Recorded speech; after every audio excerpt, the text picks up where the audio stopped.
ಪತ್ರಕರ್ತರ ಹಿತ ಕಾಯುವ ಬದಲು ಸರ್ಕಾರ ಹಾಗೂ ಜನಪ್ರತಿನಿಧಿಗಳ ಬಕೆಟ್ ಹಿಡಿಯುವ ಕೆಲಸ ಮಾಡುತ್ತಿದ್ದಾರೆ. ಬಂಗ್ಲೆ ಮಲ್ಲಿಕಾರ್ಜುನ್ ಕರ್ನಾಟಕ ಕಾರ್ಯನಿರತ ಪತ್ರಕರ್ತರ ಸಂಘದಲ್ಲಿ ನಾನು ಹೇಳಿದ್ದೇ ಆಗಬೇಕು ಎನ್ನುವ ಮನಸ್ಥಿತಿ ಹೊಂದಿದ್ದು, ಇದರ ವಿರುದ್ಧ ರಾಜ್ಯದಲ್ಲಿ ಪರ್ಯಾಯ ಸಂಘವಾಗಿ ಕಾರ್ಯನಿರತ ಪತ್ರಕರ್ತರ ಧ್ವನಿ ಸಂಘಟನೆ ಉತ್ತಮವಾಗಿ ಕಾರ್ಯನಿರ್ವಹಿಸುತ್ತಿದೆ ಎಂದು ಕಾನಿಪ ಧ್ವನಿ ಸಂಘಟನೆ ರಾಜ್ಯಾಧ್ಯಕ್ಷ ಬಂಗ್ಲೆ ಮಲ್ಲಿಕಾರ್ಜುನ್ ತಿಳಿಸಿದರು.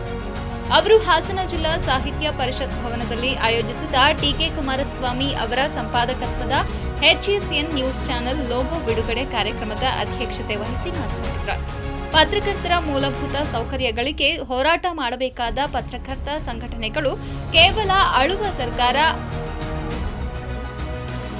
ಪತ್ರಕರ್ತರ ಮೂಲಭೂತ ಸೌಕರ್ಯಗಳಿಗೆ ಹೋರಾಟ ಮಾಡಬೇಕಾದ ಪತ್ರಕರ್ತ ಸಂಘಟನೆಗಳು ಕೇವಲ ಆಳುವ ಸರ್ಕಾರ ಹಾಗೂ ಜನಪ್ರತಿನಿಧಿಗಳಿಗೆ ಬಕೆಟ್ ಹಿಡಿಯುವ ಕೆಲಸ ಮಾಡುತ್ತಿವೆ. ಆದ್ದರಿಂದಲೇ ಪತ್ರಕರ್ತರ ಕುಟುಂಬ ನಿರ್ವಹಣೆ ಮಾಡಲು ಸಾಧ್ಯವಾಗದೆ ಎಷ್ಟೋ ಕುಟುಂಬಗಳು ಬೀದಿಗೆ ಬಿದ್ದಿವೆ. ಕಾರ್ಯನಿರತ ಪತ್ರಕರ್ತರ ಧ್ವನಿ ಸಂಘಟನೆ ಕೇವಲ 3 ವರ್ಷದಲ್ಲಿ 4,000ಕ್ಕೂ ಅಧಿಕ ಸದಸ್ಯತ್ವವನ್ನು ಹೊಂದಿದೆ.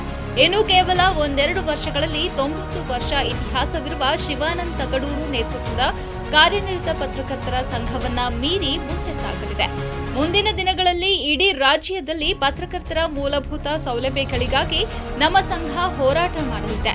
ಈಗಾಗಲೇ ಹಾಸನ ಜಿಲ್ಲೆಯಲ್ಲಿ ಹಿರಿಯ ಪತ್ರಕರ್ತ ಟಿಕೆ ಕುಮಾರಸ್ವಾಮಿ, ಉಮೇಶ್ ಅರಸೀಕೆರೆ, ಅಶೋಕ್ ಹಾಸನ, ರಂಗಸ್ವಾಮಿ, ಪ್ರದೀಪ್ ಹೀಗೆ ಸಂಘದಲ್ಲಿ ಗುರುತಿಸಿಕೊಂಡಿದ್ದು, ಜಿಲ್ಲೆಯಲ್ಲಿ ಸಂಘವನ್ನ ಗಟ್ಟಿಗೊಳಿಸಲಾಗುವುದು. ಪತ್ರಕರ್ತ ಟಿಕೆ ಕುಮಾರಸ್ವಾಮಿ ಅವರು ಹಲವು ವರ್ಷಗಳಿಂದ ಹಲವಾರು ಪತ್ರಿಕೆ ಹಾಗೂ ಸುದ್ದಿವಾಹಿನಿಯಲ್ಲಿ ಕಾರ್ಯನಿರ್ವಹಿಸಿದ ಅನುಭವವಿದ್ದು, ಅವರು ಕೇಂದ್ರ ಸ್ಥಾನದಲ್ಲಿ HSN ನ್ಯೂಸ್ ಸುದ್ದಿವಾಹಿನಿ ತೆರೆದು ಲೋಗೋ ಬಿಡುಗಡೆ ಮಾಡಿಸಿದ್ದಾರೆ. ಅವರಿಗೆ ಯಶಸ್ಸು ಸಿಗಲಿ ಎಂದು ದೇವರಲ್ಲಿ ಬೇಡುತ್ತೇನೆ ಎಂದರು. ಕಾರ್ಯಕ್ರಮದಲ್ಲಿ ಜಿಲ್ಲಾ ಕಾಂಗ್ರೆಸ್ ಹಿರಿಯ ಮುಖಂಡ ಶಾಂತಕೃಷ್ಣ, ರಂಗಭೂಮಿ ಹಿರಿಯ ಕಲಾವಿದ ರವಿ ಬಿದರೆ, ರೈತ ಸಂಘಗಳ ಒಕ್ಕೂಟ ಜಿಲ್ಲಾಧ್ಯಕ್ಷ HP ಧರ್ಮರಾಜ್, ಬಿಜೆಪಿ ಮಾಜಿ ಅಧ್ಯಕ್ಷ ಲೋಕೇಶ್ ಕದಾಳು, ಹಾಸನ ಜಿಲ್ಲಾ KMF ನಿರ್ದೇಶಕ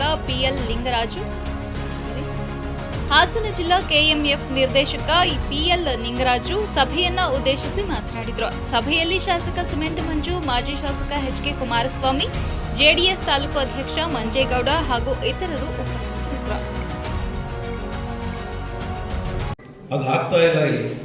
ಎಲ್ಲ ರೀತಿಯಿಂದ ತದ್ವಿರುದ್ಧವಾಗಿ ಇವತ್ತು ಕರ್ನಾಟಕ ಕಾರ್ಯನಿರತ ಪತ್ರಕರ್ತರ ಸಂಘ ಏನಿದೆ ಅದಕ್ಕೆ ಪರ್ಯಾಯವಾಗಿ ರಾಜ್ಯದಲ್ಲಿ ಕಳೆದ 3 ವರ್ಷಗಳಿಂದ ಕರ್ನಾಟಕ ಕಾರ್ಯನಿರತ ಪತ್ರಕರ್ತರ ಧ್ವನಿ ಅನ್ನೋ ಸಂಘಟನೆ ಏನು ಉಂಟಾಗಿದೆ, ಕೇವಲ 3 ವರ್ಷದಲ್ಲಿ ಇವತ್ತು 4,000 ಸದಸ್ಯರು ನಮ್ಮಲ್ಲಿದ್ದಾರೆ. 94 ವರ್ಷದ ಇತಿಹಾಸ ಅಂತ ಇರುವಂಥ ಸಂಘಕ್ಕೆ 5ರಿಂದ 5,500 ಸಾವಿರ. ಇನ್ನೊಂದು 2 ವರ್ಷದಲ್ಲಿ ನಮ್ಮ ಸಂಘ ಇಡೀ ರಾಜ್ಯದ ಪತ್ರಕರ್ತರಿಗೆ ಮೂಲಭೂತ ಏನು ಒದಗಿಸ್ಬೇಕು ಅನ್ನೋದು ನಮಗೆ ಗೊತ್ತಿದೆ. ಆ ಒಂದು ಇದಕ್ಕೆ ಇವತ್ತು ಕುಮಾರಸ್ವಾಮಿ ಸಾರ್ ಇರ್ಬೋದು, ಉಮೇಶ್ ಅವರು ಇರ್ಬೋದು, ನಮ್ಮ ಅಶೋಕ್ ಅವರು ಇರ್ಬೋದು, ಪ್ರದೀಪ್ ಅವರು ಇರ್ಬೋದು, ದಿಟ್ಟವಾಗಿ ನನ್ನಿಂದ ಇವತ್ತು ರಾಜ್ಯಾದ್ಯಂತ ಬಂದ್ಬಿಟ್ಟು ಧೈರ್ಯವಾಗಿ ನಿಂತು ಇವತ್ತು ಹಾಸನ ಜಿಲ್ಲೆಯಲ್ಲಿ ಸಂಘ ಕಟ್ತಾ ಇದೆ.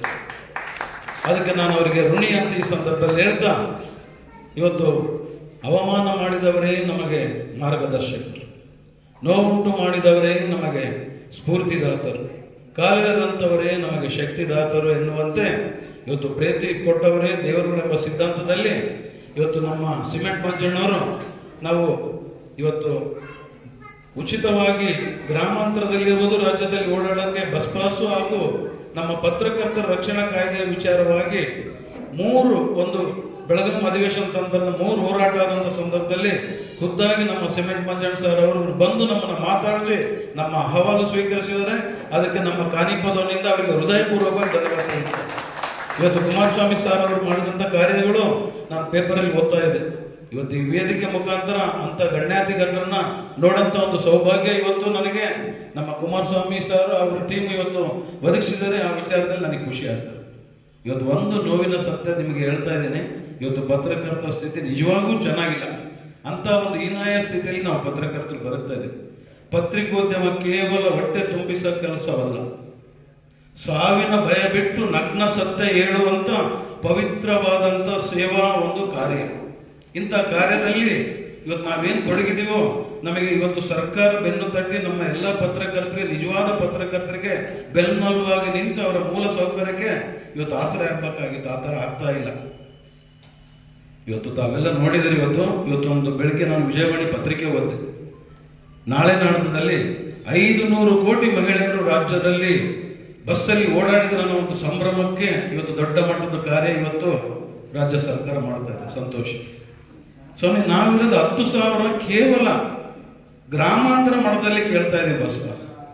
ಅದು ಕೊಡಕ್ಕಾಗ್ತಾ ಇಲ್ಲ ಸಿದ್ದರಾಮಯ್ಯನವ್ರಿಗೆ. 16 ಬಜೆಟ್ ಮಂಡಿಸಿದಂತ ಸರ್ದಾರ, ಅನೇಕ ಭಾಗ್ಯಗಳನ್ನು ಕೊಟ್ಟಂತ ಸರ್ದಾರ, ಇಂಥ ಒಬ್ಬ ಆರ್ಥಿಕ ತಜ್ಞ ಪತ್ರಕರ್ತರಿಗೆ ಕೇವಲ ಜಿಲ್ಲಾ ಮಟ್ಟದಲ್ಲಿ ಓಡಾಡೋದಕ್ಕೆ 30 ಲಕ್ಷ ವರ್ಷಕ್ಕೆ, ಅದೇ ಮಹಿಳೆಯರಿಗೆ 1,800 ಕೋಟಿ. ಅಜಗಜಾಂತರ 0.1% ಇಲ್ಲ ನಮಗೆ ಓಡಾಡಕ್ಕೆ. ಸಿದ್ದರಾಮಯ್ಯವರು ಅವ್ರ ಮನೆಯಿಂದ ಕೇಳ್ತಾ ಇಲ್ಲ, ನಾವಿಲ್ಲ ಅವ್ರ ಆಸ್ತಿನ ಕೇಳ್ತಾ ಇಲ್ಲ. ಇವತ್ತು ನಮ್ಮ ಪ್ರಾಣಗಳನ್ನ ಒತ್ತೆ ಇಟ್ಟು ಹಗಲು ರಾತ್ರಿ ನಾವು ಇವತ್ತು ಸಾರ್ವಜನಿಕರಿಗೆ ಸೇವೆ ಮಾಡ್ತಾ ಇದೀವಿ. ಸರ್ಕಾರ ಹಾಗೂ ಸಾರ್ವಜನಿಕರ ಮಧ್ಯೆ ಕೊಂಡಿಯಾಗಿ ಕೆಲಸ ಮಾಡ್ತಾ ಇದೀವಿ. ಅನ್ಯಾಯ ಅಕ್ರಮಗಳ ವಿರುದ್ಧ ಜನತೆಯ ಧ್ವನಿಯಾಗಿ ಇವತ್ತು ನಾವು ಪತ್ರಕರ್ತರು ಹೋಗ್ತಾ ಇದ್ದೀವಿ. ಇವತ್ತು ಬಹಳಷ್ಟು ಮಹನೀಯರು ವೇದಿಕೆಯಲ್ಲಿದ್ದಾರೆ. ರೈತ ಮುಖಂಡರಿರ್ಬೋದು, ಅನೇಕ ಇವತ್ತು ಸಾಹಿತ್ಯ ಇರ್ಬೋದು, ಎಲ್ಲ ಲೀಡರ್ಗೆ ಇವತ್ತು ನಾನು ಈ ವೇದಿಕೆ ಮುಖಾಂತರ ಮನವಿ ಮಾಡ್ತಾ ಇದ್ದೆ. ಇವತ್ತು ಸರ್ಕಾರದ ಕಣ್ಣು ತೆರೆಸುವಂತ ಕೆಲಸ ಬರೀ ನಮ್ಮ ಪತ್ರಕರ್ತರಿಂದ ಆಗ್ತಾ ಇದೆ.